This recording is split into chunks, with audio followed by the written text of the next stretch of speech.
Jodi, Adrian, thank you so much for coming to Mittweida and also for your insights that you've shared. Jodi, I want to start with you.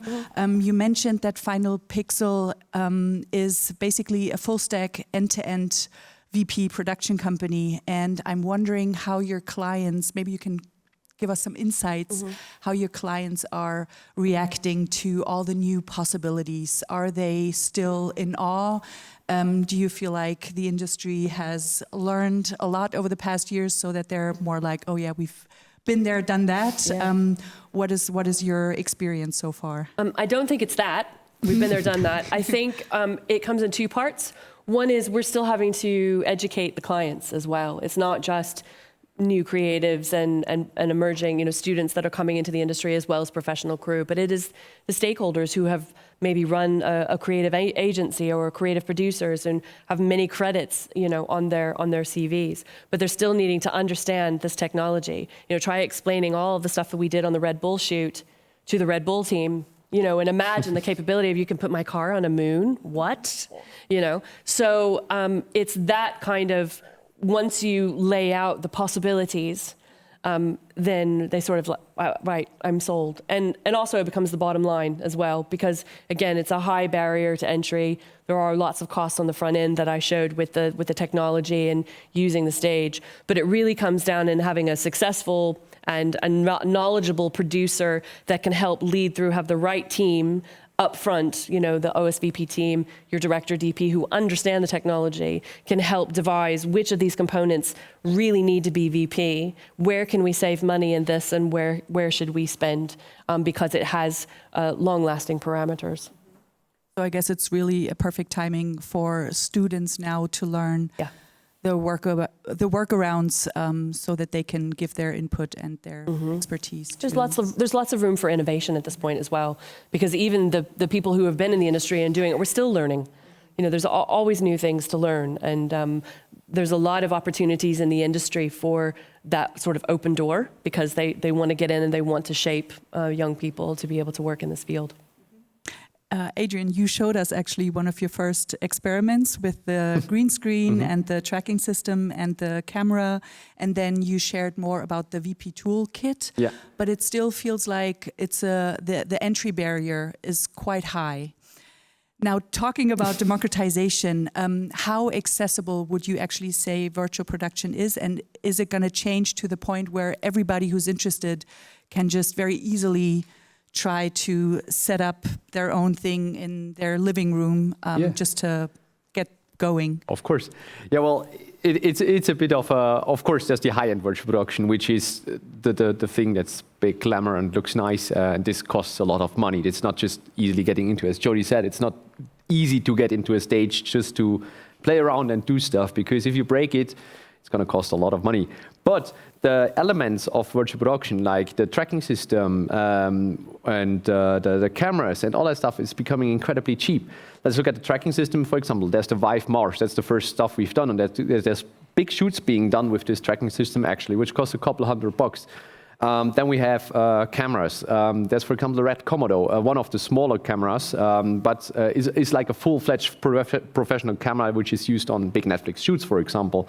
Costs around 5,000. Of course, you can go a lot lower. Let's go towards Blackmagic or something like that, $1,000 or so on. And even lower than that, take your phone. Well, there's no reason to not take the phone. For example, the newest iPhone is able to match the frame rates. It has proper output and all that stuff. So you can start from the very, very bottom beginning, which is to figure out how do those tools work together. The Unreal Engine is completely free. The very first thing we did was basically set up exactly the thing I've described. We had a small Vive kit, which we borrowed from the university, put it onto our smartphone, and then moved it in front of our computer screen until we got it working and the perspective looked right. So it was kind of just a very low barrier. And of course, then at some point, if you're super interested, you can reach out to Volumes. You can go to trainings where you actually get to play with the big hardware in that sense. And you see the skills you already learned there are easily transferable there. Well, not easily, but transferable. And then it becomes really, really accessible all of a sudden. Okay, so I want to open the floor for you if you have any questions. I see a hand over there. You already said that Unreal Engine, because of, for example, Niagara fluids or Nanite or Lumen or sparse volumetric textures, which are new now, Unreal Engine has really the potential to do like the virtual production thing, because now real time many things are possible. But when we look back at the year 2023 and look at not something compared to virtual production, but to Unity with John Riccatello almost destroying hundreds of businesses just by a simple decision. I wonder about Unreal Engine being in this position to be like the master of the area. What happens if we are dependent of this one service, for example? I mean, Unreal Engine announced for the beginning of 2025 that they are having pricing changes. There are no details known as far as I know. But how will the industry work with this dependency, and how maybe to get out of it? I mean, That's a good question. That's you. Very good. Okay. No. Well, it's always the problem is if you're dependent on one company, they have the ability to kind of mess it up for you, right? But it's not in the best interest of Unreal Engine, because the film and the movie industry is like a huge layout field, driver in that sense. It makes it very glamorous, very nice and that stuff. But there's a reason. For example, Disney wrote their own render engine, so they are now independent from Unreal Engine, meaning they can do the stuff. They use Unreal Engine for the VAT department and that stuff, and then port it over into their own engine. So they are completely independent. But this is as well a company with a huge budget, so not everybody can do it. But the cool thing about Unreal Engine is that they still have a huge focus on the education market and all that stuff, which is kind of not making money with it. And they as well put the barrier, same as the game engine, to a yearly turnover of, it's like a couple of million. A couple million. So you're still going to be fine quite a long time.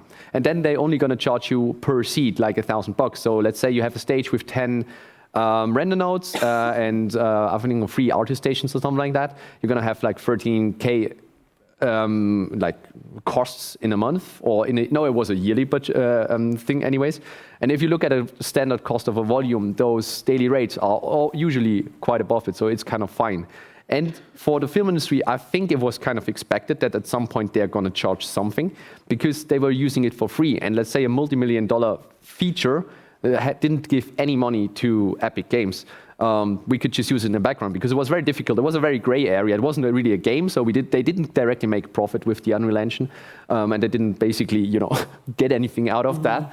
But it was still a huge part of the production, so it was kind of expected. And of course, I mean, if they decide to really, really pull it up, it's gonna shrink the market quite substantially. And maybe, I don't know, maybe Godot will come up and then all of a sudden deploy some VP tools. Who knows? Do you think for the educational tier they're going to raise any prices? The rumors I've heard that the education will still stay free. I mean, it makes sense, doesn't it? I mean, if you want more people to use your product, you keep it free. It's still early days, so I don't know exactly which direction they're going to go. But Unreal Engine is embedded in many, many universities and obviously used on all of the shoots. So it just makes sense to make sure that that is a part of your core learning, is to learn how Unreal works. Okay, thank you. Any more questions? There was one over there, I think. I was wondering, since you both sort of mentioned that you're always looking for new talents and new digital artists, I was wondering, we know that especially the VFX industry in blockbuster Hollywood is a lot of times criminally underpaid, tight deadlines, crunch time, all that. So I was wondering, are these negative aspects sort of limiting your endeavor to acquire new talents, or what are your views on these situations that the VFX industry is in? Because, of course, the virtual production relies on the VFX artists especially. So the question is the budgets and the hierarchy of traditional Hollywood stopping the adoption of virtual production talent? Is that what? Yeah, basically, I mean, of course, also your view on the topic in itself, like are virtual production digital artists especially, like what is your experience with overtime, too tight of deadlines from executives or producers? Well, those are problems that we can't solve in 5 minutes. But I would say in terms of the adoption of virtual production and skilling up people to work in the industry, the reason why there is such a large skill shortage doesn't necessarily have to do with the budgets. It's the lack of technical knowledge. It's the lack of skills. I mean, if you think about just the trajectory in the last 3 years, when Mandalorian just came out and virtual production became kind of the, de rigueur sort of, fancy new child in the room, then you had COVID. And everything shut down. And then you've had the strikes and everything shut down.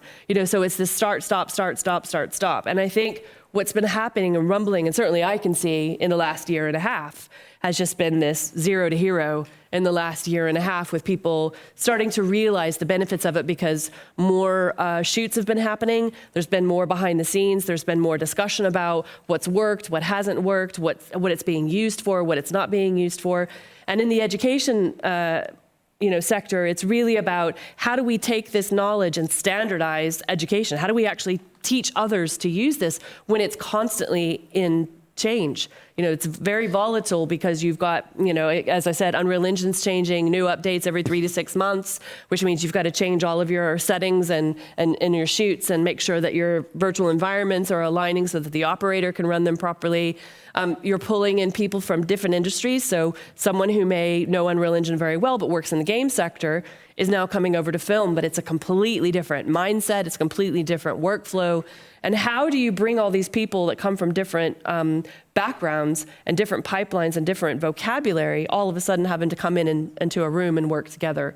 So it takes a very strategic and collaborative partnership between education and industry to make sure that the knowledge that's coming right off of the set gets integrated into curriculum to help skill up an industry rather quickly, because it is scaling so quickly. And more and more productions that are going to use this as the talent pool becomes smaller and smaller, because you have just a small talent pool that are booked out for 18, 20 months.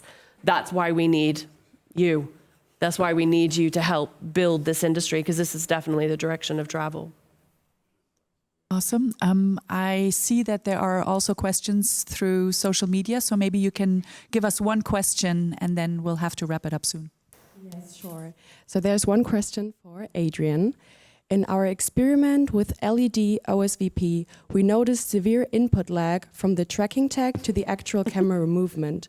Do those limitations you talked about apply to volume scale setups as well? Oh, for sure. So there's the usual, if you look at the entire pipeline, just for understanding-wise, right? The first input happens with the tracking. We need to process the tracking data somewhere, send it to the Unreal Engine nodes. They produce the image and send it back to the wall. So you kind of have a round trip of around 6 to 7 frames, and that's usually around it. I've heard some records now with 70-2110, like a new video standard, which is integrated into Unreal Engine, which goes to 5 to 4 frames, depending on how you set it up. But yeah, this definitely affects production. Usually that's one of the points you talk about it with the DP beforehand. So no whip pens, or like if you do whip pens, we need to do this and that to compensate it.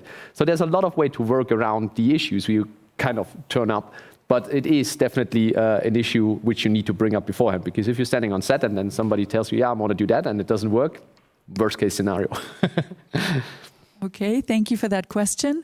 And last but not least, maybe in a few sentences, you can tell us what advice you would give to young filmmakers, to young producers who are thinking about going to the virtual production scheme. Learn Unreal Engine. There we go. Doesn't matter what your role, production, creative, technical.